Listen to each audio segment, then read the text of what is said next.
indígena o la comunidad indígena y la tierra, sino más bien es una relación más cultural, más de aprovechamiento de los recursos naturales y además de autonomía, ¿no? Entonces hay una relación bastante importante y clara entre lo que es defender derechos humanos y defender derechos ambientales y además los pueblos indígenas como garantes de estos derechos ambientales, ¿no?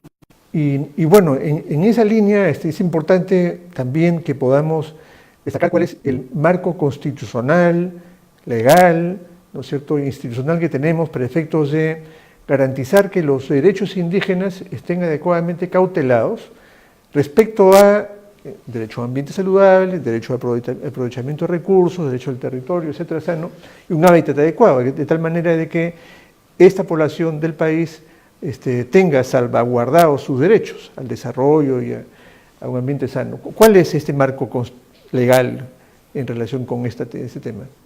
Gracias por la pregunta. El Perú ha ratificado el convenio 169 y está vigente desde el año 1995. Han habido una serie de pronunciamientos del Tribunal Constitucional en relación a cómo se desarrolla este convenio a nivel interno. La Constitución establece que todo tratado de derechos humanos, como es el caso del convenio 169, forma parte y tiene rango constitucional. Entonces el convenio 169 tiene rango constitucional y a partir del año 2011 se inició el proceso o se promulgó la ley de consulta previa y en el 2012 el reglamento de la ley de consulta previa. Sobre la diferencia entre tierra y territorio, la Constitución política no establece esta distinción. Sin embargo, como sabemos que la jurisprudencia tanto de la Corte Interamericana de Derechos Humanos como la del Tribunal Constitucional tienen que ser consideradas por los jueces, se hace esta distinción, ¿no?, entre lo que es tierra como concepto jurídico y entre lo que es territorio como un concepto más vinculado a la autonomía indígena, ¿no? Y bueno, esta diferencia se recogió también en el caso Tres Islas, ¿no?, donde el Tribunal Constitucional hace esta distinción entre tierra y territorio, haciendo esta distinción entre lo jurídico y la autonomía. Y la cuestión del hábitat en esa discusión, ¿cómo lo ubica? Es decir, el derecho a un hábitat que efectivamente cautele las condiciones, ¿no es cierto?, de los ecosistemas para que provean los servicios a las poblaciones locales, etcétera. ¿La cuestión del hábitat está regulado en ese sentido? Bueno, la idea de la diferencia entre tierra y territorio es justamente que los pueblos indígenas puedan hacer uso y disfrutar de los recursos naturales, ¿no? En este sentido se puede entender que la idea de hábitat y la idea de interrelación entre un pueblo indígena y entre el entorno ambiental está regulado y ha sido recogido también por la sentencia del Tribunal Constitucional. Uh-huh. Muy bien, y ahora veamos un poco la situación del tema. Es decir, hay efectivamente diversas cuestiones en donde se expresa la necesidad de mejorar el desempeño de la justicia, sea la justicia comunal, así como también la justicia ordinaria, en las materias en donde está en juego los derechos indígenas en relación con un derecho a ambiente sano, ¿no? Entonces veamos, a ver, para empezar, la cuestión de la información, acceso a información, ¿no?, y los derechos indígenas. ¿Cómo es que está el tema? ¿Qué dificultades ha habido? ¿Qué avances tenemos registrados en esta materia? Ok. Es importante reconocer algunos avances. Desde el año 2009, el año 2011, posteriormente en el 2012, la creación de instituciones estatales como el OEFA, otras instituciones como el SENACE, que han creado espacios o han creado lineamientos para la participación indígena, ¿no? En el caso del OEFA existe un reglamento para la participación ciudadana donde incluye un espacio para el monitoreo y vigilancia indígena, ¿no? En el caso del SENACE se han incluido lineamientos también para la participación ciudadana que incluye a los pueblos indígenas en la elaboración del estudio de impacto ambiental. La Ley de Transparencia del año 2003 recoge también algunos temas de multiculturalidad y difusión de la información a las organizaciones o a las poblaciones en situación de vulnerabilidad.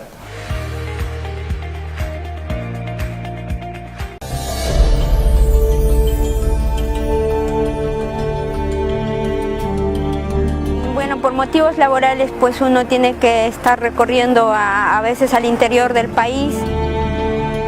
Fue muy difícil dejar a la familia, más que nada mi mami se quedó muy triste porque estaba viniendo muy lejos. Acá la zona es una zona bastante movida, hay bastantes casos de delitos de narcotráfico, violación sexual y como se sabe es la zona más movida del país. Yo estoy llevando con la doctora Isabel, en mi caso sobre mi hija, su apellido han puesto mal desde nacido. En vez que diga femenina, había puesto masculino. Estoy solucionando con ella. Mi objetivo es llegar a la población más pobre de nuestro país, que es lo que tiene por misión y objetivo el Ministerio de Justicia. Para nosotros, gentes pobres, a veces nosotros no tenemos plata suficiente para estar pagando abogados. Pertenecer al Ministerio de Justicia para mí es un orgullo y aparte que tengo la carrera de Derecho, apoyar a la gente más necesitada, más pobre de nuestra zona de acá del BRAE. Yo agradezco a Defensor Pública por traer justicia a Pichari. Como profesional de Derecho y Ministerio de Justicia, yo siempre voy a luchar por la justicia, por los seres humanos, la vida, que exista igualdad de derecho, ¿no? Y vivamos en un Estado de Derecho constitucional democrático.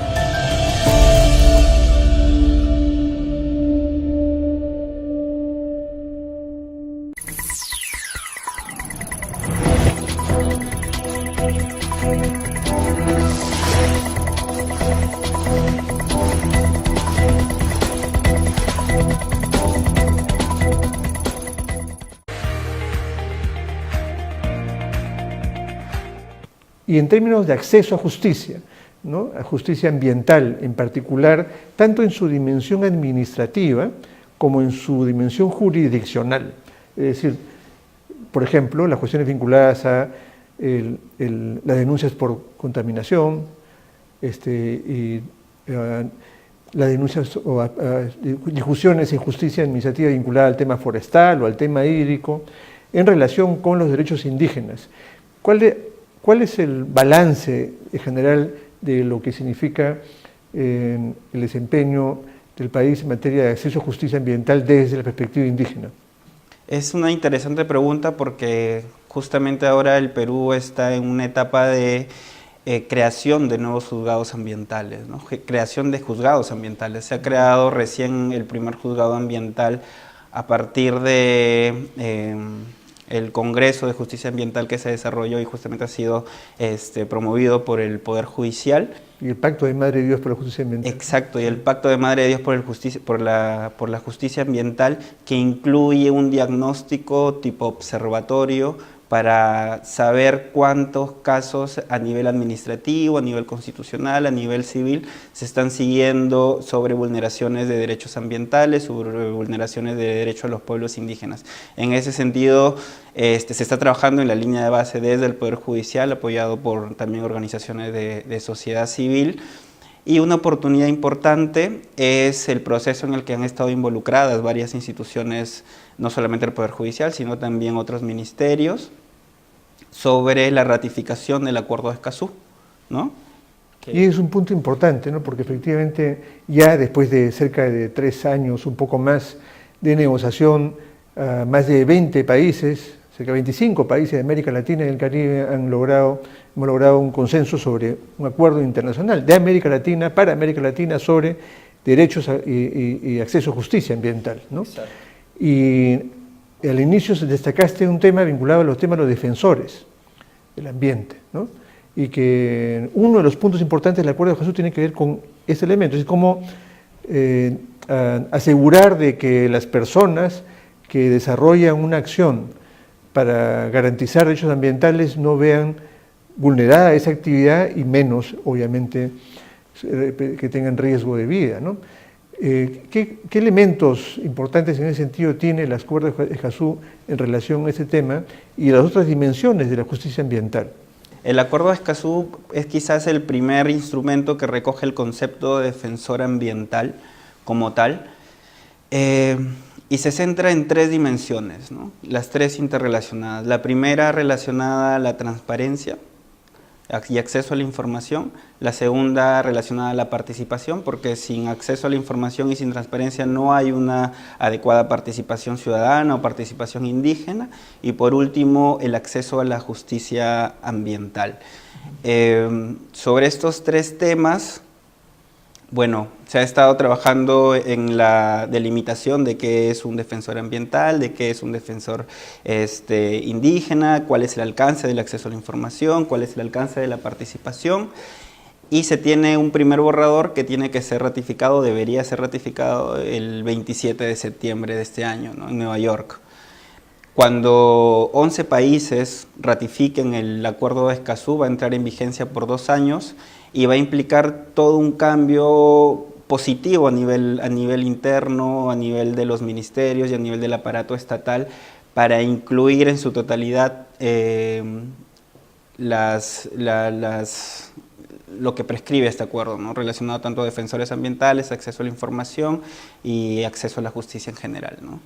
Y los esfuerzos de mejoramiento de justicia ambiental no solamente tienen que ver con el sector ambiente, ¿no? Ni solamente con el nivel ejecutivo y el Poder Judicial, sino también a nivel, pues, que esto corresponde a una tarea nacional vinculada con, por ejemplo, el Plan Nacional de Derechos Humanos que lidera el Ministerio de Justicia, ¿no? Y entiendo que ahí igualmente hay lineamientos y metas específicas que vinculan estas cuestiones de derechos ambientales y derechos indígenas. Francisco, para terminar, podríamos efectivamente ver cuál es la situación y perspectivas de desarrollo de este Plan Nacional de Derechos Humanos. Sí, claro. El Plan de Derechos Humanos 2018-2022 fue publicado a inicios de este año. Incluye varios lineamientos. Uno de los lineamientos es justamente el dedicado a las poblaciones vulnerables, dentro de las que se encuentran las poblaciones indígenas, y está el mandato de establecer algunos juzgados o algunas cortes donde los jueces estén en capacidad de entablar relaciones en el idioma de la comunidad, ¿no? Desde las sentencias hasta el mismo trato pluricultural, ¿no? Que considere las creencias y las vivencias de las organizaciones y las comunidades indígenas. El lineamiento 5, que está relacionado a la implementación de un plan de acción de empresas y derechos humanos, es súper importante porque involucra la relación Estado-empresas y Estado-empresas y organizaciones, ¿no? Puede ser de sociedad civil o puede ser poblaciones indígenas. Y en esta dinámica entre Estado, empresas y ciudadanía hay un punto importante para la aplicación o, digamos, establecimiento de lo que se conoce como los principios rectores de empresas y derechos humanos, ¿no? Que no solamente establece responsabilidad para los estados, sino también para las empresas, que finalmente son las que están en mejor posición en algunos casos, y en el caso del Perú también, para hacer efectivo el ejercicio de los derechos ambientales y el ejercicio de los derechos indígenas en general. Entonces, este plan de acción de empresas y derechos humanos tiene que ser desarrollado hasta fines del 2019, y estamos en un proceso ahora de coordinaciones también con el Ministerio de Justicia y las organizaciones indígenas para poder hacer un plan participativo. Muy bien, muchas gracias. Hemos entonces hecho un recorrido sobre la relación entre derechos ambientales y derechos indígenas y los desafíos que estos tienen para la justicia ambiental en el Perú, y que además recoge experiencias y avances que se han realizado en América Latina y el Caribe, en donde además hemos logrado consensos en relación a lo que se denomina el Acuerdo de Escazú, que es una ciudad costarricense en donde se logró cerrar la negociación internacional sobre el acuerdo de acceso a democracia, justicia e información ambiental. Muchas gracias por su audiencia y estamos entonces en una oportunidad más de Justicia Ambiental en Acción.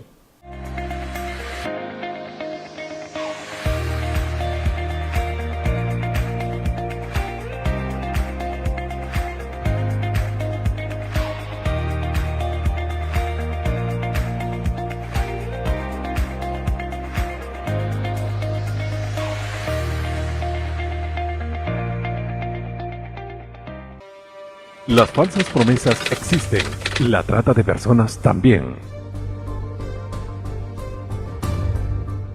¿Conoces qué es la trata de personas?